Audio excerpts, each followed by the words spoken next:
वचन रवि कर निकर। गुरु बिनु ज्ञान न उपजे, गुरु बिनु मिले न भेव, गुरु बिनु संशय न मिटे। जय जय जय गुरुदेव। बोलिए प्रेम से श्री सद्गुरु महाराज की जय। परमाराध्य परम पूज्य गुरुदेव के पावन श्री चरणों में कोटि शरण। आदरणीय बुजुर्ग सत्संगीगण, धर्म प्रेमी सज्जनों, माताओं, बहनों तथा प्यारे बच्चों, संसार में जितने लोग हैं दिन रात सब कोई सुख की तलाश में लगे रहते हैं। सभी चाहते हैं कि हमारे जीवन में सुख आ जाए, सुख की प्राप्ति हो जाए। सुख के दो प्रकार हैं। सुख दो प्रकार के होते हैं। एक सुख है क्षणिक सुख और दूसरा है अस्थायी सुख। एक सुख है कि आता है तुरंत चला जाता है। एक ऐसा भी सुख है जो आता है तो कभी नहीं जाता है। जिसे हम क्षणिक सुख कहते हैं, उसी का दूसरा नाम है इंद्रिय सुख या विषय सुख। और जिसको हम अस्थायी सुख कहते हैं, उसी का दूसरा नाम है मोक्ष सुख या अनंत सुख। मोक्ष सुख भी इसको कहते हैं। तो एक है क्षणिक सुख, वही है इंद्रिय सुख। दूसरा है अस्थायी सुख, वो है मोक्ष सुख। तो क्षणिक सुख को हम सब लोग जानते हैं। बहुत बढ़िया कोई पकवान बनता है, खाते हैं, बड़ा आनंद लगता है, सुख की प्राप्ति होती है। भूखे है, बढ़िया भोजन मिल गया, सुख की प्राप्ति हुई। रसेंद्रिय जो है उस सुख का अनुभव करता है। तो यह है क्षणिक सुख, क्योंकि उस सुख के कुछ समय के बाद फिर दुख होता है, दोबारा भूख लगती है, फिर खाना चाहते हैं। ऐसा नहीं है कि एक बार खा लिए तो भोजन की इच्छा शक्ति समाप्त हो जाए, सो नहीं होता। ये क्षणिक सुख है। हम इंद्रियों के द्वारा जो सुख को प्राप्त करते हैं वो क्षणिक सुख है। प्रत्येक व्यक्ति रोज उस सुख को अनुभव करते हैं। आंख से रूप देखते हैं, कान से शब्द सुनते हैं, नाक से गंध लेते हैं, जीवा से स्वाद लेते हैं, त्वचा से स्पर्श करते हैं। ये पंच ज्ञानेंद्रियों से जो पंच विषय सुख मिलता है, ये क्षणिक सुख है। इसको सब लोग जानते हैं। लोग ही नहीं जानते हैं, जितने पशु पक्षी हैं वे भी जानते हैं। पशु पक्षी भी इंद्रियों का भोग करते हैं। ये असली सुख नहीं है। एक दूसरा सुख है मोक्ष सुख, वही है अस्थायी सुख। वह सुख एक बार मिल जाए और सुख कभी घटता नहीं है, कमता नहीं है, बल्कि संतों ने कहा कि वह आनंद बढ़ता चला जाता है। बंगाल में एक महात्मा हुए योगी वर पंचानन भट्टाचार्य, उन्होंने कहा आनंदे आनंद बाड़ी प्रतिखौन दोषेंद्रिय थाके शून्यते बंधन। वह अंदर का आनंद हमेशा बढ़ता चला जाता है। असली सुख वही है, अस्थायी सुख। एक बार सुख मिल गया फिर वह सुख जाता नहीं है। लेकिन बिरले भाग्यवान व्यक्ति होते हैं जो उस सुख को पाते हैं, मोक्ष सुख को पाते हैं। वही असली सुख है। संसार का सुख तो दुखप्रद है। कबीर साहब ने कहा झूठे सुख को सुख कहे, मानत है मनमोद, जगत चवेना काल का, कुछ मुंह में कुछ गोद। झूठा सुख है ये। काल के मुख में पड़े हुए हो, क्या तुम सुख मना रहे हो? जब काल के मुख में पड़े हो तो सुख कैसा है, यह सुख कैसा है इसको समझिए। तुलसीदास जी ने कहा लील चुका अही मेढ़कन, मूड रहा सो ले, तुलसी मूरख मेढ़कन, मसा खान चित दे। लील चुका, निगल रहा है, अही मेढ़कन, अही माने सांप, सांप मेढक को पकड़ लिया है, निगल रहा है। लील चुका अही मेढकन, अमूढ़ रहा सो ले, सिर बाकी है। वो जो पकड़ा है मेढक को, तो आधा से ज्यादा शरीर तो सांप के पेट में चला गया है, लेकिन उसका सिर बाहर में बाकी है और उसको भी अंदर ले लेगा। मूढ़ रहा सो ले। अब इस अवस्था में सोचिए, इस अवस्था में क्या है कि मेढक के मुंह के पास जो कीड़ा फतिंगा उछल रहा है ना, तो मेढक क्या करता है, जीभ निकाल के लब से कीड़ा खा रहा है। बिल्कुल उस मूर्ख को ये पता नहीं कि हम तो मेढक सांप के अंदर हम चले गए हैं, और सिर बांके वो कब ले लेगा अंदर ठिकाना नहीं है। अभी भी वो जो है मसा खाने चित दे, कीड़ा खाने में व्यस्त है मेढक। कैसा मूर्ख है वो, सोचिए। वही हालत हम लोग की है। वो कीड़ा खाने में उसको सुख मिल रहा है, तो मेढक कीड़ा खा रहा है, वो भी कीड़ा खा रहा है सुख के लिए। उसको नहीं पता है ये खाया पिया सब बेकार जाएगा, क्योंकि हम ही को खाने वाला तैयार है। फिर भी वो कीड़ा खाने में मशगूल है। हम लोग भी देखते हैं, इतनी उम्र हो गई, 40, 50, 60, 70, 75 चला गया, अभी भी विषय भोग में सोचते हैं कि संसार में थोड़ा ही खा ले, थोड़ा वहां चले जाए, वहां घूम ले, वहां तीर्थ में चल जाए, वहां धाम में घूम ले, ऐसा कपड़ा पहन ले, उनसे मिल ले। इंद्रियों के सुख में अभी लगे हुए, जो कि झूठा सुख है, वो सब झूठा सुख है, उसमें लगे हुए हैं। गुरु महाराज ने कह दिया ये बाहर का जो सुख है ना, वो क्या है, ये सुख नहीं, ये दुख है। सभी इंद्रियों को भोग, गुरु कहते हैं रोग। इंद्रियों के भोग में जो सुख है वो रोग है, वो समझिए रोग है।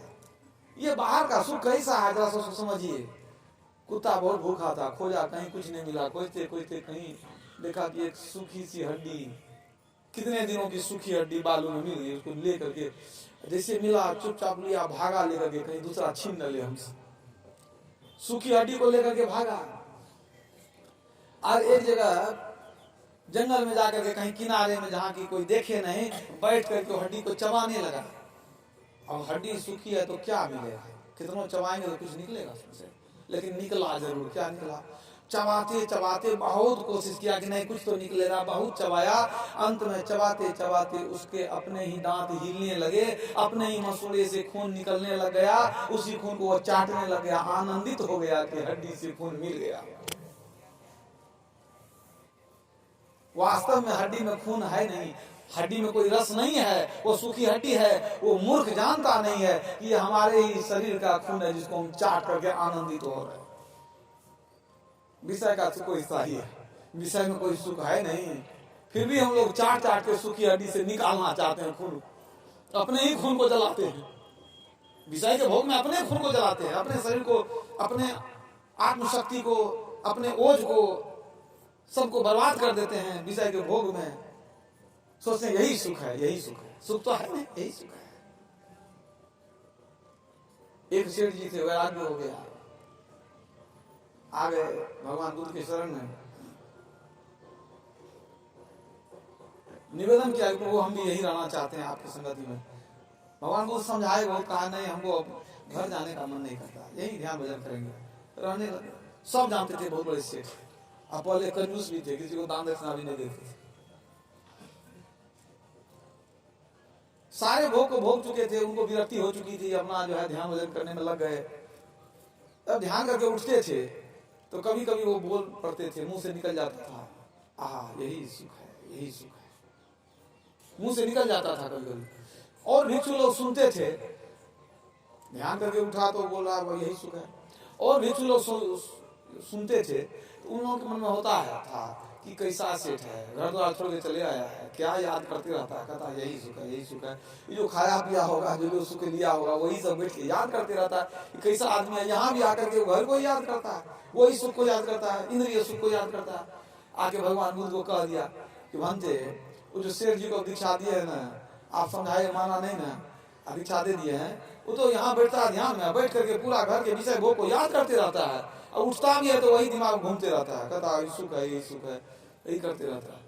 बुलाए सेठ जी को, सेठ जी को पूछते हैं भगवान बुद्ध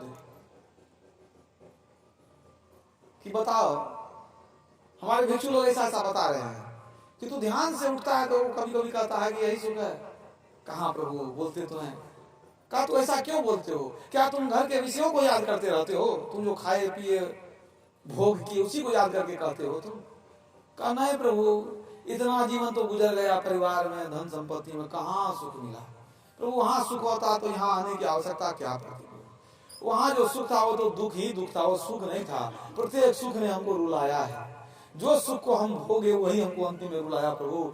वहां सुख कहा, इंद्रियों के भोगों में सुख कहाँ। प्रभु आपकी कृपा से जो दीक्षा मिली है, जब मन एकाग्र होता है प्रभु, तो अंदर में आनंद आता है, तो मुंह से निकल जाता है कि यही सुख है, वो सुख नहीं था, यही सुख है, यही सुख है। भगवान बुद्ध के शरण में भिक्षु लोग भी सुन रहे थे, उन लोगों को लज्जा आई कि हम बेवजह तोहमत लगा रहे थे इस पर कि ये घर को याद करता है, वास्तव में ये तो उधर से पूरा विरक्त हो चुका है, इसका मन तो भक्ति में लगता है, मन में सिमटाव होता है तो शांति आती है, शांति में ही सुख है। शांति स्थिरता हुआ निश्चलता को कहते हैं, शांति में ही सुख है, असली सुख तो शांति में है। तब वो लोग सर्व से उन लोगों का सिर झुक गया कि हम लोग भले साधु बन गए हैं, लेकिन हम लोग का मन विषय भोग में है, ये तो सब कुछ भोग करके आ गया, ये तो सब चीज छोड़ के चले आए, इसको तो अंदर का सुख मिल रहा है, ये अंदर के सुख के लिए कहता है यही सुख है। उसने दोनों तरफ देखा, दोनों तरफ देखा कि सुख क्या है। अरे कोई नहीं देखा हो तब ना, जो नहीं देखा तो कहेगा वही सुख अच्छा है, यही सुख अच्छा है। जो दोनों सुख को देख लिया वो जान गया कि नहीं, इंद्रियों के भोगों का सुख है वो दुख है, यही असली सुख है। एक महात्मा जी समझाए एक लड़के को कि तू पहले सत्संग में आता था और क्यों नहीं आता है। कहा बाबा हमारी शादी हो गई। कहा शादी हो गई तो क्या हो जाएगा, तुमको आना चाहिए। अरे सुबह में स्तुति विनती करता था, झाड़ू भाड़ू लगाता था, अपना करते रहो। कहा नहीं बाबा नहीं बुझते हैं ना, पत्नी कहती है आपके बिना हमको चैन नहीं होता, आप चले जाते हैं तो अच्छा नहीं लगता है, इतना प्यार करती है, कहती है कि नहीं हमको एकदम मन बेचैन हो जाता है, इसलिए नहीं आते हैं। कहा ये सब कहानियां सुनने का ये सब बात है, कहानी सुनने की बात है, ये संसार का माया मोह है। कोई किसी को जो है ना उस तरह से प्रेम नहीं करता है, सब तो स्वार्थ का प्रेम है, तू नहीं पूछता है, सब स्वार्थ का प्रेम है। कहने बाबा कहती है कि आपने कहते हमको, हम आपके लिए जान दे सकते हैं, वो तो जान देने के लिए तैयार है, कहीं से आते हैं तो वो इंतजार करते रहती है डोरी पर, कब आएंगे तब आएंगे। तो बाबा बहुत समझाए उन्हें कि अरे ये भक्ति साथ जाएगा, ये असली सुख है, इसको समझो तुम। तो क्या कहता है कि बाबा आप तो शादी भी किए नहीं, घर परिवार है नहीं, बाल बच्चा है नहीं, कोई तो है नहीं, आप क्या जानिएगा कौन सुख होता है, क्या सुख होता है। मतलब बाबा तो शादी नहीं किए, परिवार में रहे नहीं, वो क्या मालूम है। इस पढ़ा दिया, बाबा का ही माथा घूम गया कि कैसा गुरु मिला, वो हम ही को पढ़ा। ये कथा अलग है, इस कथा में नहीं जाऊंगा। महात्मा जी ने उसको सिद्ध कर दिया कि संसार का सब झूठा सुख है। वो लोग कहते थे ना कि हम जान दे देंगे। बाबा क्या किए, उसको सिखा पढ़ा दिए, जाओ तुम प्राणायाम करके सांस रोक करके रखना, घर वाला सोचेगा मर गया तब देखना क्या क्या होता है। कब बाबा सांस रोक के रहेंगे, आप मुर्दा बुझ के कहीं जला दिया तब क्या होगा।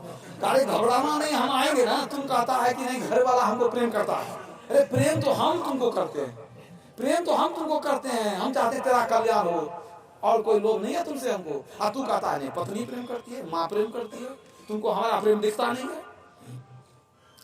तो वही तुमको कहते हैं परीक्षा करना है तो तू बूझ लेगा नहीं कौन कितना प्रेम करता है। तू प्राणायाम करके सांस रोक के कह देना पत्नी को खाना पीना बढ़िया बढ़िया बनाओ, हम जब आराम करते हैं बन जाएगा तो उठा देना, और तू सांस रोक करके पड़ जाना। पत्नी को दिया खीर पूरी मिठाई सब बनाओ, बनाते बनाते तो कितना समय लगाई, बना करके जब तैयार हुआ भोजन आया आई उठाने के लिए तो हिलाती बुलाती है, देखती है कि तो सामान सब हो गया, ही तो कुछ नहीं, हिलता है डोलता है, सांस चलता है, सब कुछ खत्म। अब वो सोचने लगे अब तो जीवन भर रोना है, अब तो जीवन भर रोना है। सुबह से खाए नहीं इसके फेर में, बोला था बढ़िया नया चीज खाएंगे तो मिल के खाएंगे, सोचे दोनों मिल के खाएंगे। अब तो जीवन भर रोना है, अब रोने के चक्कर में भूखे रोया भी नहीं जाएगा, भूखे रोया भी नहीं जाएगा, इतना भोजन ही बर्बाद हो जाएगा। अभी कोई नहीं जानता है काय भोजन बर्बाद करेंगे, कसम खा लेते हैं, उसके बाद तो जीवन भर रोना है। वो थाली ऊपर उसके लाई, अब बैठ करके खाई उसी रूम में, कहीं रसोई में खाती सब देख लेता, उधर बाहर में खाती रूम बंद करके खा ली। आई तो बुझी मर गया, आई तो सब जान रहा है, समझ रहे हैं, ये सब जान रहा है। अंतिम में जब खाया हुआ हो गया, थाली उंगली हटा दी, पोछ पाछ के सब खत्म, तब तो रोना चिल्लाना शुरू की, हाय बाप हाय माँ चिल्लाना शुरू की। सब दौड़ा, क्या हुआ क्या हुआ, मर गए, ये तो मर गए। देखा माँ बाप, उसका आया देखा सही मर गया। महात्मा जी कह दिए थे हम आएंगे, चिंता नहीं करना। अब सब खूब रो रहे हैं, सब रो रहे हैं, अपना चिता सजाई जा रही है, लकड़ी की व्यवस्था सब हो रही है।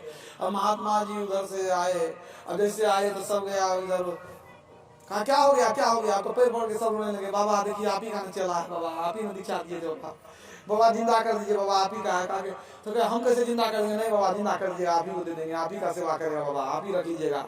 इतना आदमी कहता था आश्रम मत जाना, अब शादी ब्याह हो गया तो परिवार को रखेगा क्या, समझ जाएगा। अभी कहते तुम आप ही की सेवा में दे देंगे। तो बाबा कहेंगे देखो विधि का विधान है, अब जब मर गया तो क्या करेंगे? नहीं बाबा आप कुछ कर सकते हैं, आप संत महात्मा है। कहा ठीक है, आप तो इतना कहता है तो हम कुछ करते हैं। हाँ बाबा आप कुछ कर दीजिए। महात्मा जी निकाले, एक पुड़िया निकाले अपने झोला में से, बोले देखो इसमें जड़ी है, इसको पानी में घोल देंगे। इसमें विशेषता है कि जो इसको बहुत प्यार करता है वो अगर पी लेगा तो पीने वाला मर जाएगा लेकिन ये जिंदा होगा। अब बोलो कौन कौन पिएगा?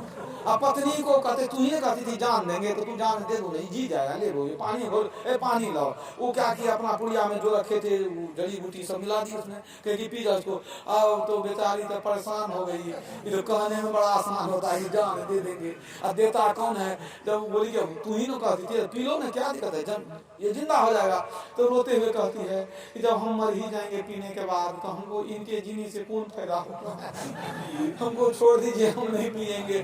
तब जो है तब उसके माँ को जो है कहते हैं बाबा कि ये काम करो, आपका बेटा है 9 महीना पेट में रखे, आप ही पी लीजिए, आप पीजिएगा जिंदा हो जाएगा, आप मर जाइएगा। वो सोचती है क्या करे, मन तो नहीं था पीने का। तो बाप कहता है उसका नहीं तू नहीं मरना, तू पी लेगी मर जाएगा, हमको कौन देखेगा, बुढ़ापा में कोई नहीं देखेगा, तेरे बिना हमारा जीवन मुश्किल हो जाएगा, तू मत पीना। तो बाबा कहते हैं तो आप तो बाप है, आप ही पी लीजिए ना, बेटा तो जवान है जिंदा हो जाएगा। बूढ़ा बड़ा दुखी हो गया, कहा हम तो अपने बहुत रोग से ग्रसित हैं, कुछ दिन में अपने मर जाएंगे, काहे हमको मरने के पहले मारना चाहते हैं? कुछ दिन के तो मेहमान हैं, कोई नहीं पिया। ये तो सब सुन रहा है कि कोई किसी के लिए जान देता नहीं है, इसको पता चल गया। तो अंतिम में बाबा कहते हैं क्या कि अच्छा आप लोग नहीं पीना चाहते हैं तो हमारा तो प्रिय शिष्य था तो हम ही पी लेते हैं। और जैसे बाबा बोले कि हम पी लेते हैं, सब बहुत खुश हो गया, कहा वाह बहुत अच्छी बात है बाबा, आप ही पी लीजिए, आपको आगे पीछे कोई रोने वाला नहीं है बाबा, आपके आगे पीछे कोई रोने वाला भी नहीं है, आप पी लीजिएगा, किसी को कोई कष्ट नहीं होगा बाबा। अभी तो देखिए अर्थी सजा ही ना दिए हैं, लकड़ी भी मंगा ही ना दिए हैं, ये वो भी बेकार नहीं जाएगा, काम आ जाएगा।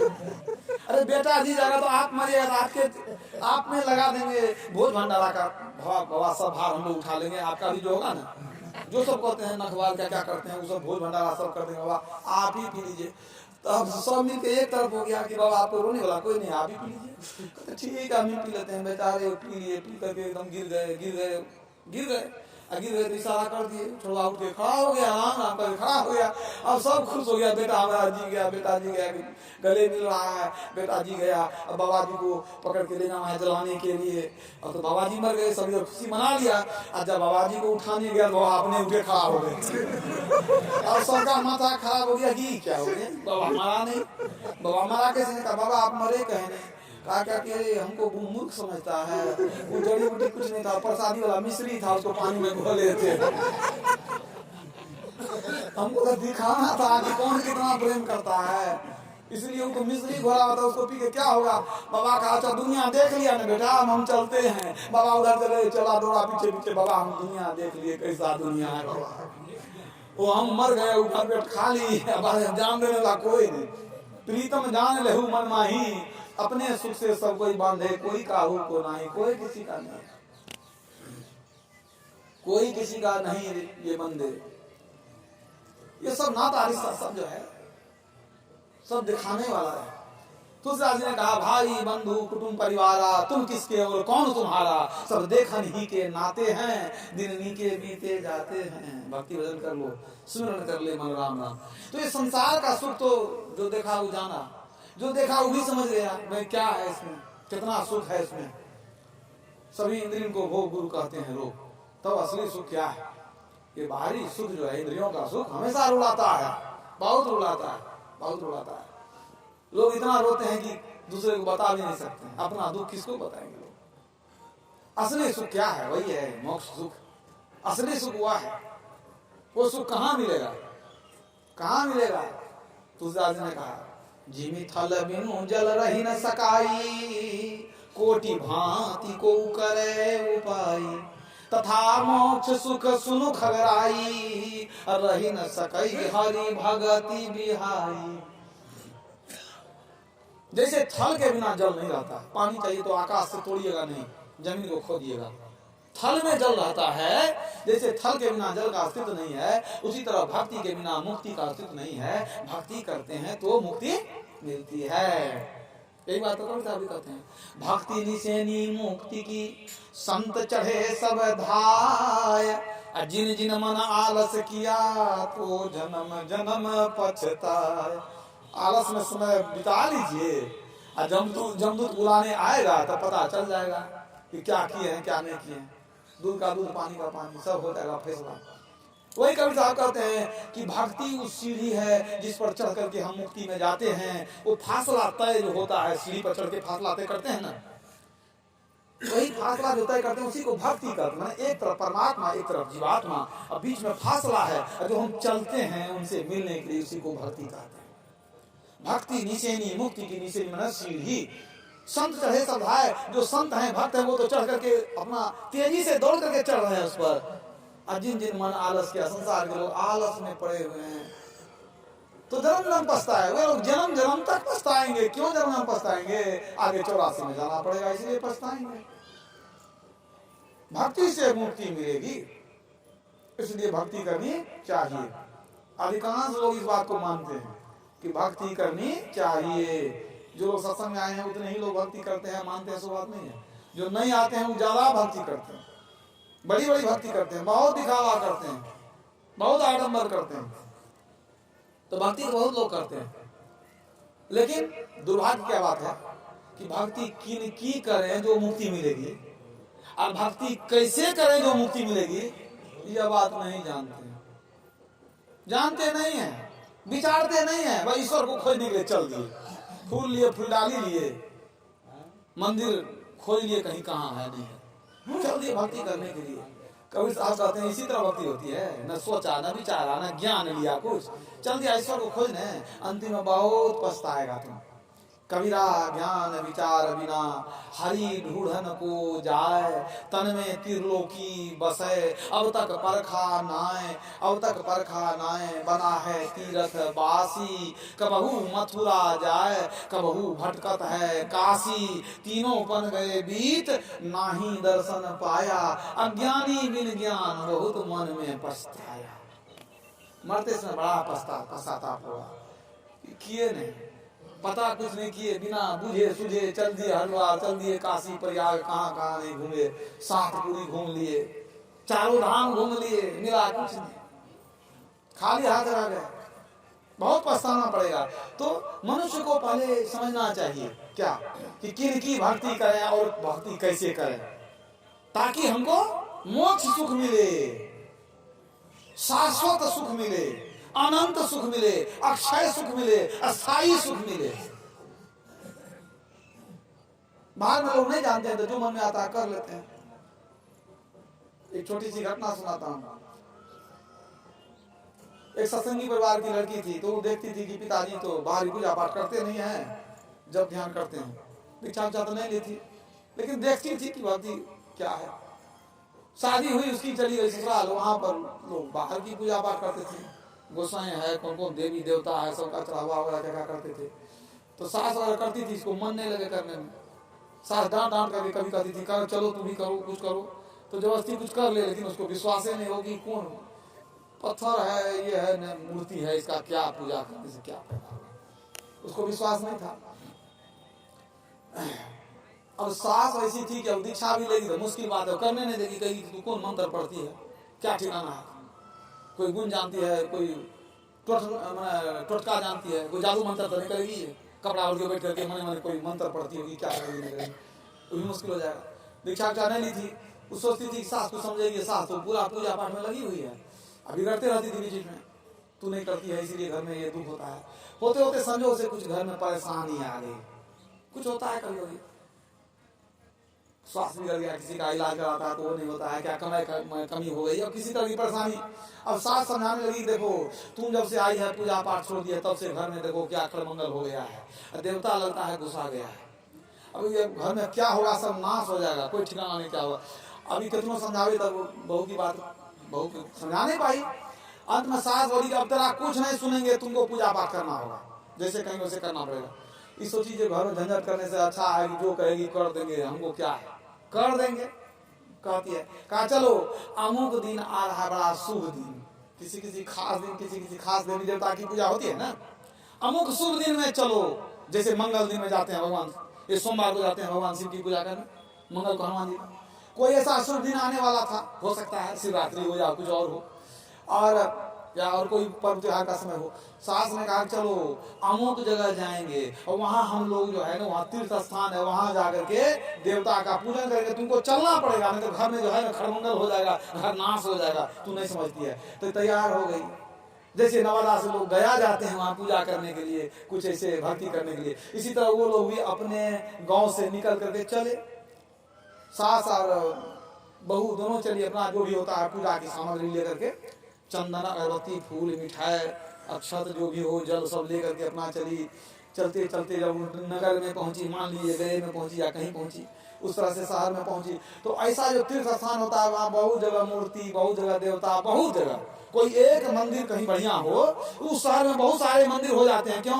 भक्त लोग आएगा तो कुछ वहां भी चढ़ाएगा, और जहाँ जहाँ चढ़ाएगा वहाँ वहाँ जो है सो पंडित जी का जो है सो अपना कारोबार ठीक चलेगा, है कि नहीं? तो इसीलिए जो है वहाँ ढेर सारे मंदिर हो जाते हैं, बहुत ढेर जगह मूर्ति हो जाता है, मूर्तियां हो जाती है। तो ये लोग जैसे शहर में पहुंचे ही थे, अचानक बहू कहती है, माँ जी डर लगता है। कहा क्या हो गया? कहा बाघ देखिए, बाघ। कहा कहाँ बाघ है? कहा नहीं बाघ माँ जी, वो मुंह खोल के है, खा जाएगा बाघ, बहुत डर लगता है। कहा कहाँ देखती है तू? इशारा किया, देखिए वहाँ बाघ है कि नहीं। सास करके पकड़ी, बाघ है? कहा बाघ तो नहीं है तो और क्या है? कहा बाघ है लेकिन बाघ नहीं है, वो तो पत्थर का बाघ है। कहा नहीं माँ जी, पत्थर का बाघ नहीं है। कहा पत्थर का बाघ है, कुछ नहीं कहेगा तुमको, तू नहीं जानती है, वो सीमेंट पत्थर का बनाया बाघ है, कुछ करेगा? अरे कुछ नहीं करेगा। अभी पीछे छिपने लगी, कहीं नहीं माँ जी, हम लोग न पूछते हैं कि पत्थर का बाघ है, बाघ तो नहीं पूछता है, कहीं काट लेगा तो क्या ठिकाना, उसको ज्ञान नहीं है, काट लिया था। कहा तू तेरे ऐसा मूर्ख कोई औरत को नहीं देखे थे हम, चलो बताते हैं वो पत्थर का बाघ है। तो गई लेकर के, चलो दिखाते हैं, तो छू करके दिखा दी, मुंह में हाथ देकर दिखा दी, देखो तो मुंह खुला है लेकिन काटता नहीं ना है। कहा माँ जी तो ये क्यों है? कहीं देखने की चीज है, ये कोई काम का नहीं है, ये ना काटता है ना कुछ करता है, ये किसी काम का नहीं, सब देखने वाला है। कहा अच्छा माँ जी ये बात है, हम तो नहीं जानते थे। कहा तो हमको क्या मालूम, तू इतना मूर्ख है, तुमको बाप कभी कहीं ले नहीं गया किसी तीर्थ स्थान में, मूर्ति कभी नहीं देखी थी? कहा नहीं देखे थे हम लोग, क्या जाने, हमारे पिताजी तो ध्यान भजन करते हैं, वो क्या कहीं गए थे। फिर आगे बढ़ी तो बहू कहती है, माँ जी अपने यहाँ आज दूध वाला दूध नहीं दिया था, अब बच्चा बिना दूध का घर पर है। यहाँ देखते हैं गाय लग रही है, गाय देखते हैं पहनाई हुई है, थोड़ा सा दूध डाल लें। कहा कहाँ तुमको गाय दिखाई पड़ता है? कहा देखिए ना गाय है, दिखा दिया, देखिए वहां गाय है, बच्चा भी दूध पी रहा है। सास हंसने लगी, तेरे पागल औरत, तुमको दिमाग है कि नहीं? कहा क्या गाय है ना वहाँ? कहा गाय है, वो गाय है, वो तो पत्थर की गाय, सीमेंट की गाय। कहा नहीं माँ जी लगता है एकदम जिंदा गाय है, दूध भी तो निकल रहा। कहा चलो दिखाते हैं। गाय को छू कर दिखा दिया, बछड़ा को छू कर दिखा दिया। कहा ये तो सब जानती नहीं, पत्थर का सीमेंट का है, हम तो सोचे पढ़ी लिखी बहू आई है, पहले जानते तो तुमसे शादी भी नहीं करते मेरे बेटे का। कैसी पागल औरत तुम आ गई मेरे घर में, ये नहीं जानती है जी पत्थर की गाय है, सीमेंट की गाय बनी हुई है। तो पूछते कि माँ जी तभी गाय काहे के लिए है, काहे के लिए बनाया है? कहा तुमको बताए नहीं, देखने की चीज है, कोई काम के लायक नहीं है, दूध देने वाली नहीं है, किसी काम की नहीं, सिर्फ देखने वाला है, देख लो बस हो गया, ये दूध देने वाली नहीं है। कहा माँ जी आप पूछ गए, हमको क्या मालूम। फिर चलते चलते अब तो आ गया, स्थान पहुंच गया, मंदिर में मिल गया, हाथ पैर धो करके वहां सास अंदर गई। अब सास कहती है कि बहू अब देखो, अब भगवान सामने में विराजमान है, अब सास का दंडवत प्रणाम करो और सब फूल पान अर्पण करो और देखो तेरा सब दुख हरण होता है कि नहीं। बहू कहती है माँ जी कहाँ है भगवान? कहा देखती नहीं है भगवान। माँ जी इसको छू करके देखी। माँ जी ये भी तो देखते हैं कि न कुछ, ये भी तो लगता है सीमेंट पत्थर का है। कहाँ है तो क्या होगा? कभी तो सीमेंट पत्थर का इसने बोलने वाला है ना कुछ। कहता तो क्या हुआ? आप ही ने कहते थे कि सीमेंट पत्थर का ये बाघ है, जो सीमेंट पत्थर का बाघ है वो किसी काम का नहीं है, काटता भी नहीं है, देखने वाला है। और सीमेंट पत्थर का जो पत्थर की गाय है वो किसी काम की नहीं है, वो देखने वाली है, दूध भी नहीं देती है। तो सीमेंट पत्थर का भगवान ये क्या देगा, ये कौन चीज देगा? हमको तो विश्वास नहीं होता है, जब पत्थर की गाय दूध नहीं दे सकती है, किसी काम की नहीं, भी तो देखने वाला है, ये तो बना दिया देखने के लिए, ये भगवान कुछ देने वाला नहीं है। अब तो सास को भी करंट लगा दी, बाप ऐसी बात ही कह दी। कहा छू कर दिखा दी, देखिए कुछ कहता है भगवान, ये कुछ कहता है न बोलता है, ये हमको क्या देगा भगवान? अब तो बेचारी को कुछ तो समझ में आया, कुछ नहीं भी आया। कहा आ गए तो जब चढ़ाने दो, बाद में पूछेंगे भगवान कैसा होता है। आई थी तो जल फूल मिठाई चढ़ा के प्रणाम कर ली और वहां से निकल गई। तो कहती है बेटी तब तू ही बताओ कौन भगवान होता है, ये पत्थर का भगवान है तो कौन भगवान होता है? तो बता दिया, कबीर साहब ने साफ बता दिया है कि भगवान कहाँ है, सबके अंदर में बैठा हुआ पुरुष। संपुट माही समाया सो साहब नहीं होए, सकल मांड में रवि रहा मेरा साहब सोए। कण कण में विराजमान है ईश्वर सर्वभूतानां हृदय से अर्जुन तिष्ठति। भगवान कृष्ण ने अर्जुन को कहा, अर्जुन ईश्वर कहाँ रहता है, कहा बता दीजिए। कहा सबके हृदय में निवास करते हैं, सबके हृदय में बैठे हुए वो ईश्वर है, वो परमात्मा है। सास को कुछ ज्ञान हुआ, वही पूजा हम लोग भी करते हैं। कहानी सुन के हंस तो लिए, लेकिन मौका लगेगा तो पूजा नहीं छोड़िएगा, जाकर के थोड़ा देर कुछ रहिए दीजिएगा कि कुछ ना कुछ हो जाएगा हमारा कल्याण। आज तक तो नहीं हुआ, इतना जन्म मनुष्य धारण किए, इतनी बार मनुष्य शरीर मिला, कभी कुछ मिला नहीं, लेकिन आज मिल जाएगा। मैंने कहा ना कि साक्षात जब राम थे, उनका पूजन किया, उनका दर्शन किया तो नरक तो नहीं छूटा, स्वर्ग नहीं छूटा, मुक्ति मिली नहीं। आप फोटो मूर्ति की पूजा चाहते हैं, मुक्ति मिल जाए, नरक छूट जाए, स्वर्ग की भी आवश्यकता नहीं है, मुक्ति चाहिए ना। भगवान राम ने कहा कि मुक्ति में जाना चाहिए। आप चाहते हैं कि बाहर के पूजन से, मूर्ति फोटो के पूजा से हमको मुक्ति मिल जाए। लाभ हो सकता है, ये नहीं है कि लाभ नहीं हो सकता है, लेकिन मुक्ति नहीं मिलेगी, इसकी तो गारंटी। हमको तो अस्थायी सुख चाहिए, मोक्ष सुख चाहिए। ऐसा सुख का क्या लेकर क्या करेंगे कि स्वर्ग चले गए, कुछ दिन सुख भोग लिए, फिर निकाल दिया, फिर नरक में गए, फिर 84 लाख योनि में भटकते रहे। ये सुख तो हम लोग कितना जन्म से लेते रहे, इंद्रियों का सुख। असली सुख को जानिए। तो ये जो बाहर में हम लोग जो मूर्ति पूजा कर लेते हैं, ये ईश्वर नहीं है। ईश्वर को समझिए, ईश्वर कहाँ है। वेद कुरान पढ़ पढ़ थक के सिजदे कर दिया घिस गए मत्थे, नारव तीरथ नारव मक्के, जिन पाया तिन दिल विजया। जो पाया अपने दिल में चाहे पाया। भगवान कृष्ण ने कहा ना, हृदय में निवास करते हैं। तो संत की वाणी है, परमात्मा आपके भीतर में है, आपके अंदर में बैठे हुए हैं, कहां खोजने जाइएगा। नाना साहब ने कहा, कहां काहे रे बन खोजने जाइए, सर्व निवासी सदा अलिपा तो ही संग समाई, तेरे अंदर में बैठा हुआ है। नाना साहब ने कह दिया, कबीर साहब ने साफ कह दिया, जाका ध्यान धरे विधि हरिहर, मुनि जन सहस 88,000 मुनि लोग जिसका ध्यान करते हैं, ब्रह्मा विष्णु महेश भी जिसका ध्यान करते हैं। जाका ध्यान धरे विधि हरिहर, मुनि जन सहस 88, असो तेरे घट माही विराजे, परम पुरुष अविनाशी। वो अविनाशी पुरुष कोई मरता नहीं, आता नहीं, जाता हो, तेरे अंदर वो बैठा हुआ है। कबीर साहब भी करते, पलटू साहब को पूछिए वो क्या करते हैं। जितने संत हैं जिन्होंने पा लिया वो तो यही करते हैं, उन्हीं की वाणी में सुनेंगे। पलटू साहब कहते हैं, साहब क्या करे, साहब तेरे पास याद करूं हो गए हाजिर, अंदर धसी के देखो मिलेगा शाहिब नादिर। वो अद्भुत परमात्मा कहाँ मिलेंगे, अंदर में धस करके देखो, अंदर में घुसो। मीराबाई को पूछ लेते हैं, आप कहिए कहाँ मिलेंगे। मीराबाई कहती है, जाके पिया परदेश बसत है, लिखी लिखी भेजे पाती में पत्र। जाके पिया परदेश बसत है, लिखी लिखी भेजे पाती, मेरा पिया मुझ माही विराजे, ना कहूँ आती न जाती। मेरा पिया कहीं जाता ही नहीं है, संग में रहते हैं, सब दिन संग में ही रहते हैं। न पल बिछड़े पिया हमसे, न हम बिछड़े प्यारे से, उन्हीं से नेह लागी है, मन को इंतजारी किया। कबीर साहब को आनंद मिल गया तो कहते हैं, हम कभी बिछड़ते नहीं है, सब दिन संग में ही रहते हैं। गुरु महाराज ने कह दिया, हम प्रभु हम एक ही होई, हम प्रभु से मिल करके एक हो गए। जिन्होंने पाया वो कहते हैं कुछ, और जो नहीं पाया उनकी बात आप मानते हैं, आप पंडित जी की बात मानते हैं। जिनको की पाया नहीं, जिनको मालूम ही नहीं खुद, वो आपको पढ़ा देंगे, यहाँ देवता वहाँ देवता वहाँ देवता। और जिन जो पा लिए उनकी बात मानने के लिए आप तैयार नहीं है। संतों की वाणी को देखिए, जिन्होंने पाया वो अंतर में पाया। संत सुंदरलाल जी की वाणी देख लीजिए, क्या कहते हैं। कहते हैं, है दिल में दिलदार सही, अखियां उलटी करी ताही चितइए। दृष्टि को फेर करके उसको देखो, दिल में दिलदार बैठा हुआ है, तेरा यार बैठा हुआ है, अंदर से पुकार भी रहा है। लेकिन हम लोग बाहर का कीर्तन सुनने में लगे, अंदर में कौन सुनता है। अंदर में पुकार रहा है, क्यों पुकार रहा? मनुष्य दिया था मिलने के लिए, मनुष्य दे भी दिया, और हम मिलने नहीं जाते तो पुकारते हैं, बेटा तू मनुष्य दिया था, आजा मेरे पास, पुकारते हैं। कुदरती काबे के तू मेहराब में सुन गौर से है, आ रही धुर से सदा तेरे बुलाने के लिए।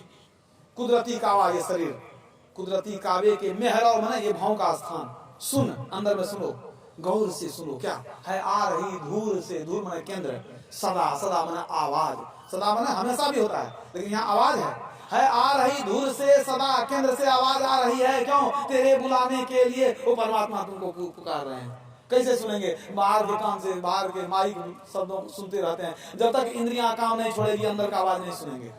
कान से काम लेना छोड़ दीजिए, आंख से काम लेना छोड़ दीजिए, मुंह से काम लेना छोड़ दीजिए, मतलब ध्यान में बैठ जाएगी बढ़िया से। बाहर का सब छोड़ दीजिए। जब बाहर की इंद्रियां काम करना छोड़ देगी तो अंदर में काम होगा। अंदर में क्या काम होगा? अंदर की वाणी सुनेंगे।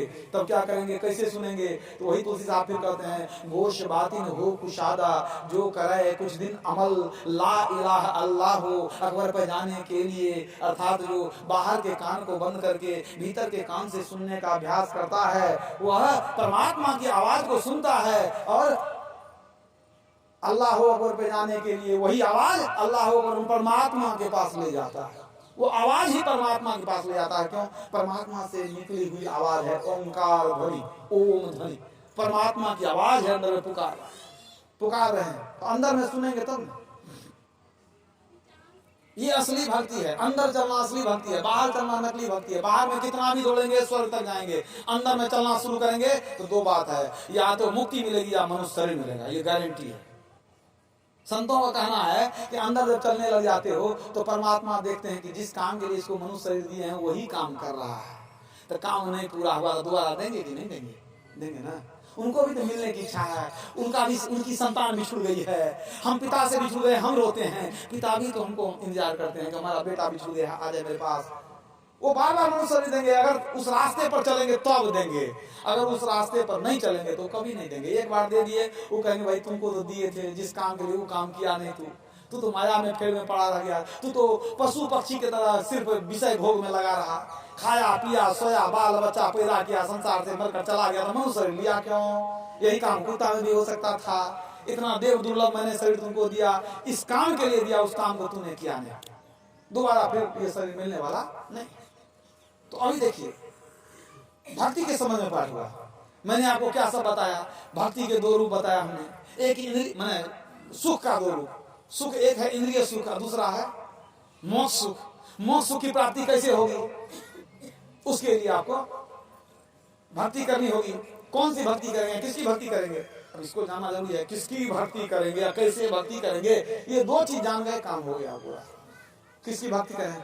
अभी हम लोग पाठ में सुन रहे थे, शिव अज सुख सनकादिक नारद, अजय मुनि ब्रह्म विचार विशारद, सब कर मत खगनायक एहा, करिए राम पद पंकज नेहा। ये समझ गए कि भक्ति करने से ही मुक्ति मिलेगी। लेकिन किसकी भक्ति करेंगे? तो अभी बताया गया, भगवान शिव थे, ब्रह्मा जी थे और भी ऋषि मुनि थे, सबने विचार किया कि हम लोग के यहाँ 33 करोड़ देवता है, कितने की भक्ति करेंगे। सबने निर्णय लिया, करिए राम पद पंकज नेहा, एक राम की ही भक्ति होनी चाहिए और क्यों? एक राम की भक्ति होनी चाहिए।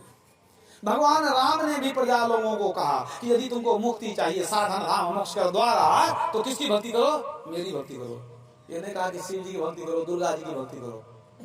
यद्यपि भगवान को काम पड़ा तो प्रसन्न करने के लिए शिव जी की भी पूजा की है भगवान राम, भगवती की भी पूजा की। रावण नहीं मरा था, दुर्गा जी की पूजा की से बताइए।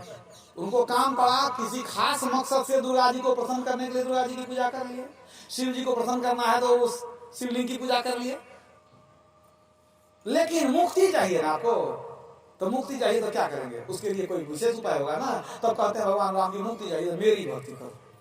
साफ स्पष्ट कर दिए। पढ़िए रामचरितमानस। जौ पर लोक यहाँ सुख चाहू, सुनि मम वचन हृदय दृढ़ गहू, सुलभ सुखद मार्ग यह भाई, भक्ति मोरी पुराण श्रुति गाई। मोरी शब्द जोड़ दिए।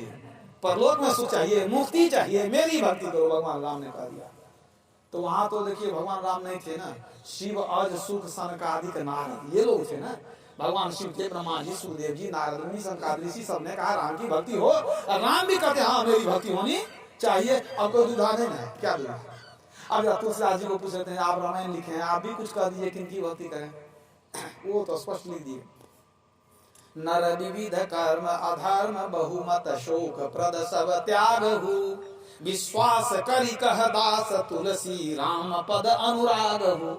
विश्वास करके एक राम की ही भक्ति करनी चाहिए।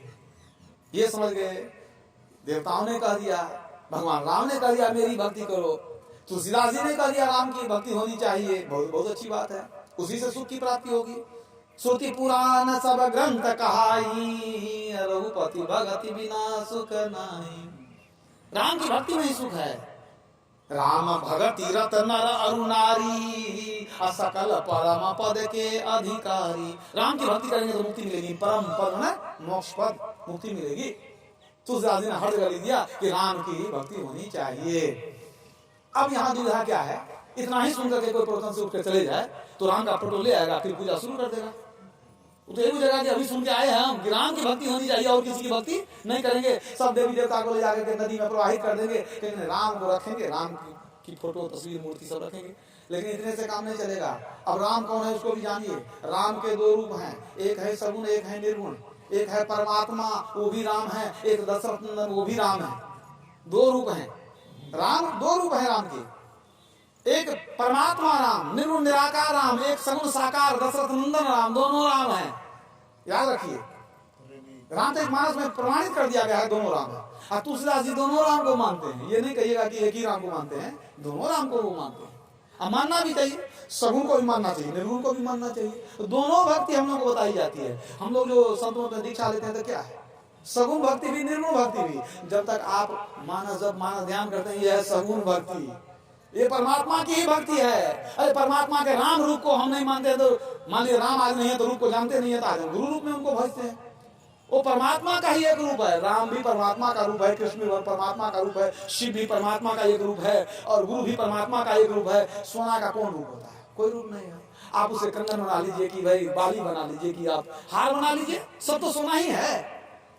तो वही बात है, परमात्मा के अनेक रूप है। किसी एक सगुण रूप को पकड़ लीजिए, राम रूप हो, कृष्ण रूप हो, शिव रूप हो, गुरु रूप हो, संत रूप हो, एक ही है। तो हम लोग सगुण निर्गुण दोनों भक्ति करते हैं। तो राम के दो रूप हो गए, एक निर्गुण भी एक सगुण भी। अब क्या है कि अगर आप सगुण राम जो शरीरधारी राम है उन्हीं की पूजा किए, उनको उनका ही दर्शन किए तो आपको अधिक से अधिक स्वर्ग मिलेगा।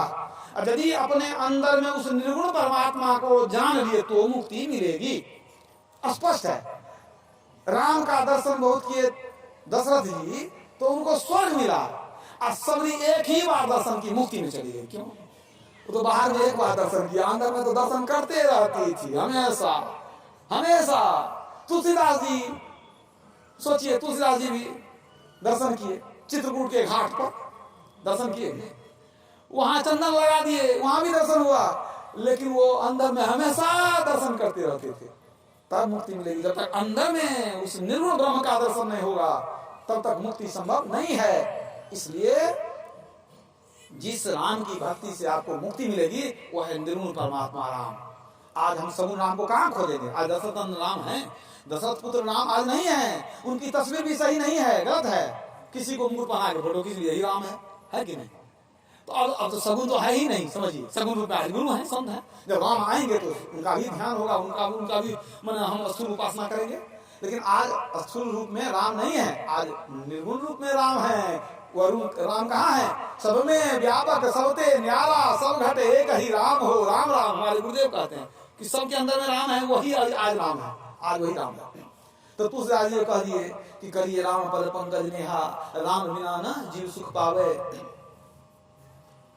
राम से प्रेम करो, राम की भक्ति करो। तो अब उनको पूछते हैं आप बताइए कि आप किस राम के बारे में बताते हैं कि किनकी भक्ति करने से मुक्ति मिलेगी? तो राम के बारे में रहस्य बताते हैं तुलसीदास जी। देखिए, राम ब्रह्म परमारथ रूपा, अविगत अलख अनादि अनूपा।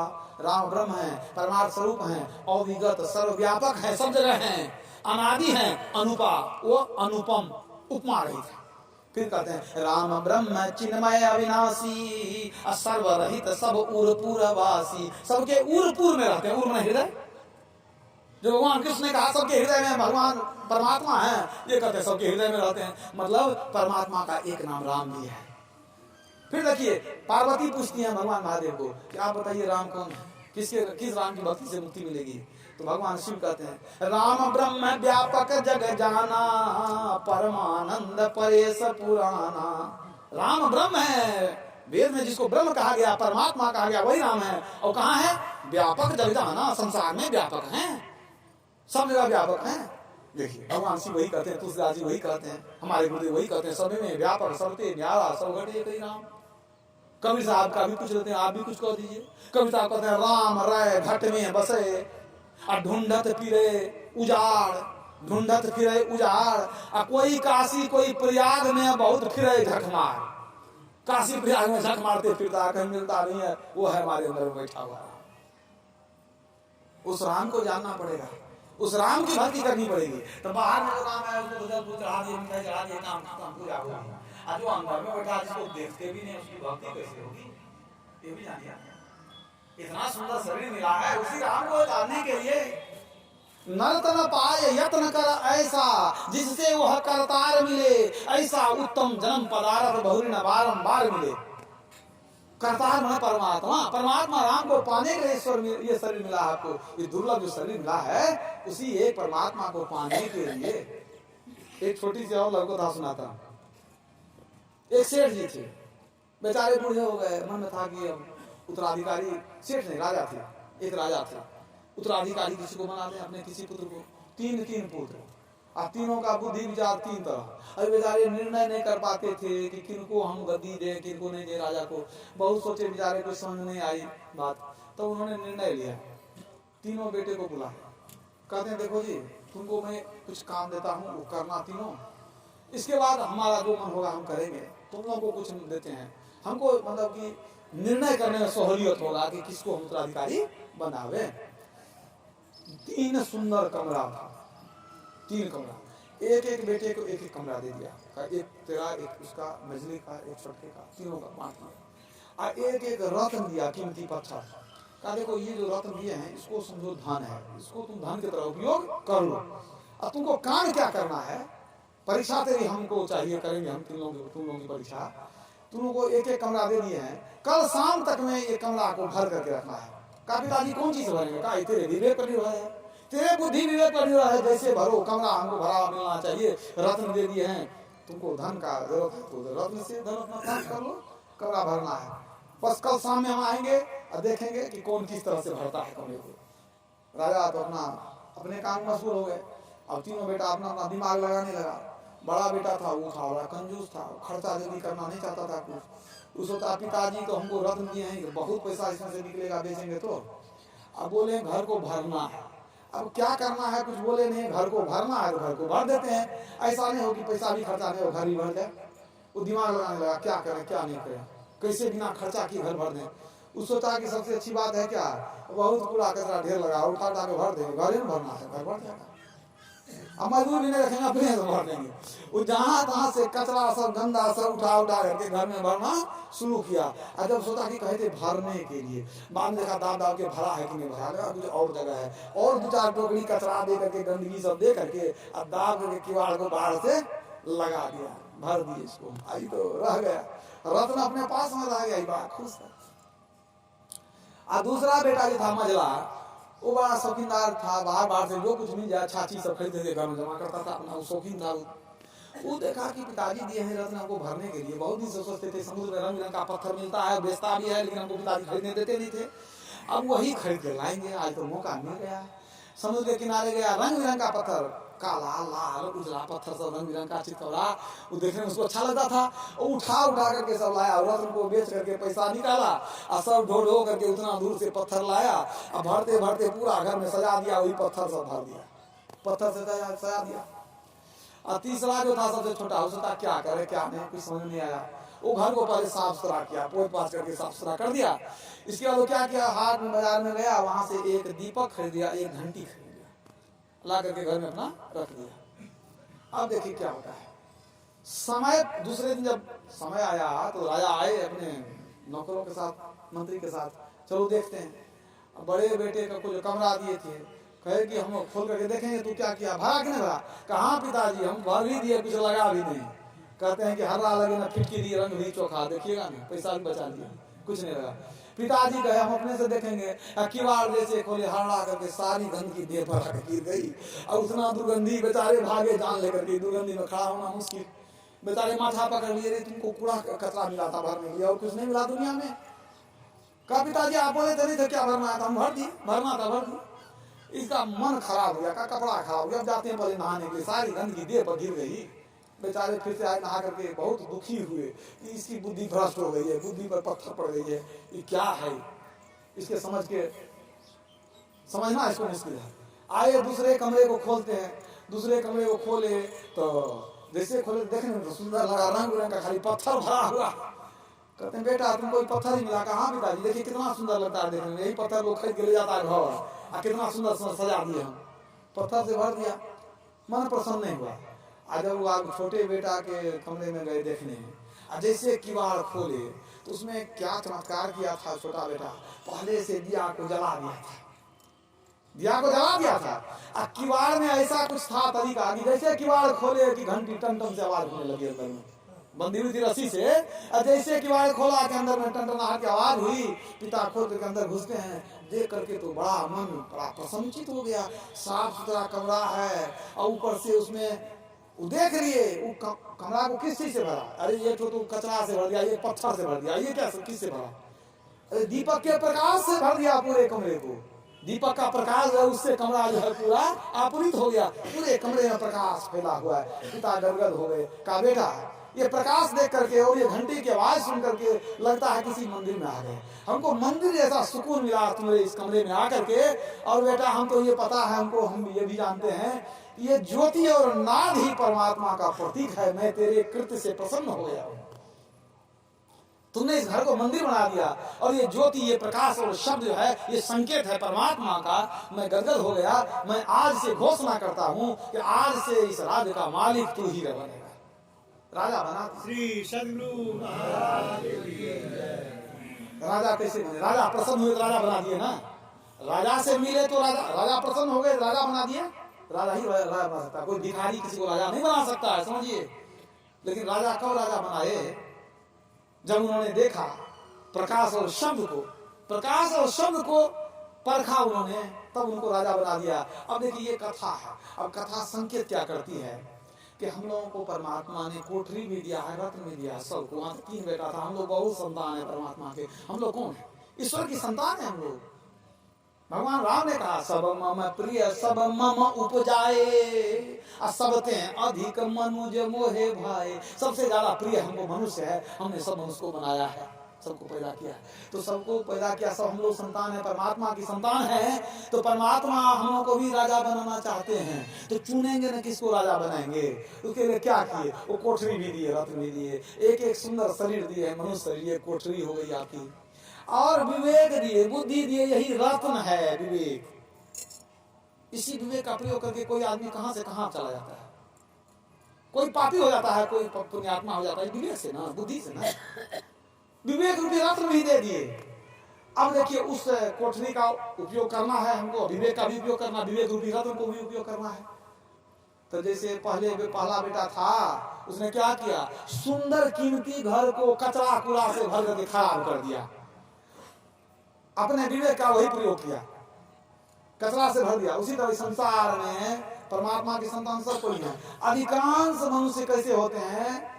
पाप रूपी कूड़ा कचरा से अपने शरीर को गंदा कर लेते हैं। इस कोठरी को पाप रूपी छल कपट ईर्ष्या द्वेष कलह झूठ चोरी नशा हिंसा पाप से ही भर देते हैं, मनुष्य को गंदा कर देते हैं। ज्यादा लोग यही करते हैं। ओ परमात्मा उनको राजा नहीं बनाएंगे, परमात्मा नहीं बनाएंगे। अब दूसरे के पास आइए, दूसरा बेटा पत्थर से भर दिया था, पत्थर खरीद ले करके ले आया, रत्न को बर्बाद करके क्या खरीदा? पत्थर। उसी तरह कुछ लोग ऐसे हैं संसार में कि संसार का पत्थर बटोरते फिरते हैं, मतलब सोना चांदी रुपया पैसा उसी को बटोरने में, पत्थर बटोरने में लगा हुआ, उसी में जीवन को बर्बाद कर लिया, मनुष्य को बर्बाद कर लिया।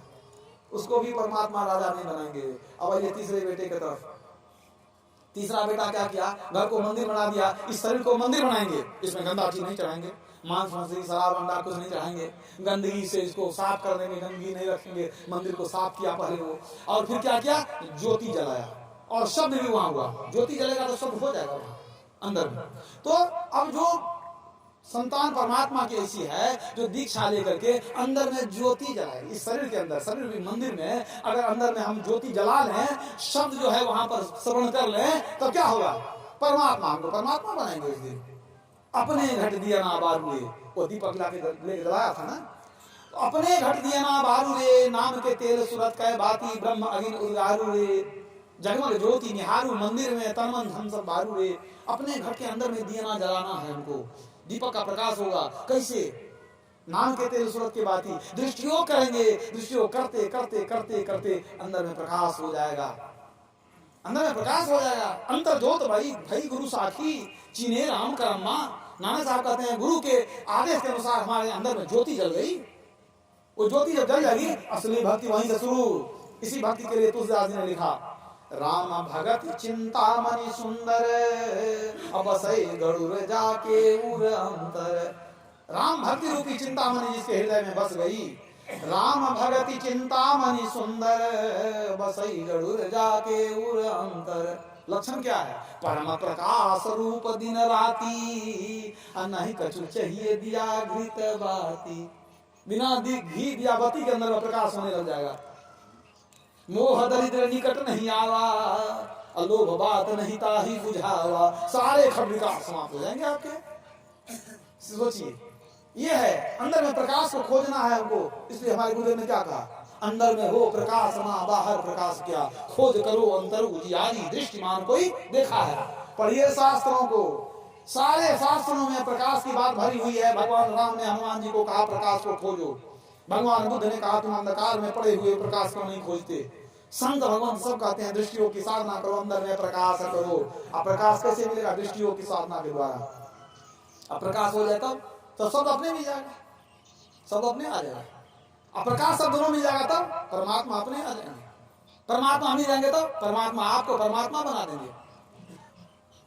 ज्योति हो गई तो प्रकाश मैंने उसमें सब भी मिलेगा। पलटू साहब कहते हैं उल्टा कुआं गगन में तिसमें बड़े चिराग। उल्टा कुआं इस खोपड़ी को कहा गया, उल्टा कुआं ब्रह्मांड में, उल्टा कुआं गगन में तिसमें बड़े चिराग, तिसमें बड़े चिराग, बिना रोगन बिन बाती, रोगन तेल, बिना रोगन बिन बाती। कब कब जलता है, 6 ऋतु 12 मास रहत जलते दिन राती, 6 ऋतु 12 मास रहत जलते दिन राती। सदगुरु मिला जो होए ताही के नजर में आवे, और कोई नाही जो वा को दर्शावे। निकसत एक आवाज चिराग के ज्योति माही, ज्ञान समाधि सुने और कोई सुनता नाही। पलटू जो कोई सुने ताके ऊंचे भाग, उल्टा कुआं गगन में तिसमें बड़े चिराग। चिराग में आवाज भी हो रही है, निकसत एक आवाज चिराग के ज्योति माही। और फिर कहते हैं ज्ञान समाधि सुने और कोई सुनता नहीं, जिसको समाधि लगती है वो सुनते हैं। परंतु जो कोई सुने ताके ऊंचे भाग, जो उस शब्द को सुन लिया उसका भाग्य खुल गया, अब भाग्य पूरा हो गया उसका। क्यों, वही शब्द ले जाएगा परमात्मा तक। नाद सो नादों में चली धरू, प्रणव सत ध्वनि सार रे, एक ओम सतनाम ध्वनि धरी में ही हो भव पार रे। वो शब्द परमात्मा तक ले जाएगा। अब परमात्मा तक ले जाएगा, परमात्मा मिल गए तो क्या होगा, परमात्मा आपको परमात्मा बना देंगे। जैसे राजा ने अपने पुत्र को राजा बना दिया, उसी तरह हमको वो क्या करेंगे, वो हम भी परमात्मा के संग में जाकर के हम परमात्मा के लाल बन जाएंगे, परमात्मा की संतान बन जाएंगे। मतलब हम भी परमात्मा हो जाएंगे। जाना तो तुम ही हो जाई। वेद कहता है ब्रह्मवेत्ता ब्रह्म एव भवति, परमात्मा से मिल लेंगे तो हम भी परमात्मा हो जाएंगे, कोई भेद नहीं रहेगा। इसके लिए क्या करना होगा, ध्यान की क्रिया है। ज्योति और नाग को कैसे अंदर में प्रकट करेंगे, पहले मानस जप करें, पहले मानस ध्यान करें, फिर दृष्टियोग करें, सूरज सब्जियों करें।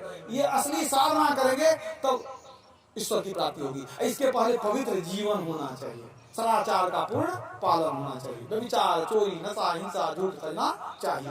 परमात्मा परम पवित्र है, हम उनकी संतान हैं, तो हमको भी पिता का लक्षण अपनाना चाहिए, हमको भी परम पवित्र होना चाहिए, तब हम असली पुत्र कहलाएंगे। अभी नकली पुत्र हैं, अभी हम लोग नकली पुत्र हैं, पिता के गुण को नहीं अपनाए हैं। पलटू साहब कहते हैं जो साहब का लाल है सो पावेगा लाल।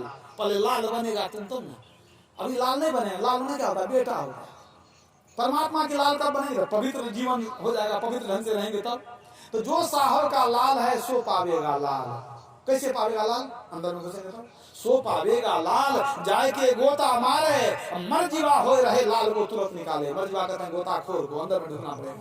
मर्जीवा हो रहे लाल को तुरंत निकाले। लाल मिल गया तब क्या होगा? निस्दिन मारे मौज मिली जब वस्तु अपानी, रिद्धि सिद्धि और मुक्ति भरत है तीन घर पानी। अब क्या होगा? वे साहन के साह आस उनको नहीं दूजा। ब्रह्मा विष्णु महेश करत है तीन की पूजा। हम ब्रह्मा विष्णु महेश की पूजा नहीं करेंगे, वो करेगा हमारी पूजा। ब्रह्मा विष्णु महेश करत है तीन की पूजा।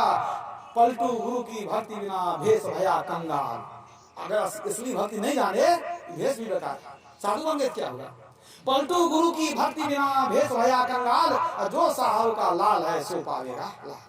अगर इस भक्ति को जान गए, बाहरी भक्ति करने की जरूरत नहीं है, देवी देवता को खुश करने की जरूरत नहीं है। वो आपकी पूजा करेंगे, आपका आदर करेंगे वो, क्योंकि आप तो परमात्मा से मिलने चले हैं। आप तो परमात्मा बन जाएंगे। जाना तुम्हें हो जाएगी। इसलिए कुमार ने कहा, जब इनको अंदर में दर्शन हो गया तो कहते हैं हम प्रभु प्रभु हम एक ही होई, द्वंद्व अरुद्वैत रहे नहीं कोई। मैं ही ऐसी आरती की जय, भौमा जन्म बहुरी नहीं ली जय।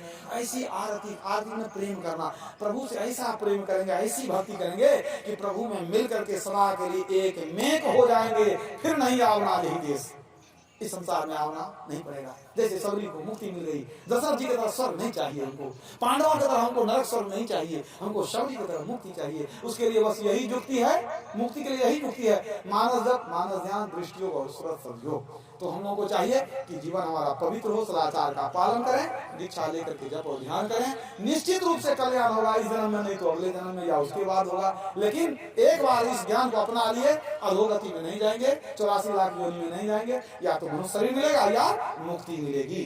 यही थोड़ा सा आप लोगों की सेवा में कहा। बोलिए प्रेम से श्री सद्गुरु महाराज।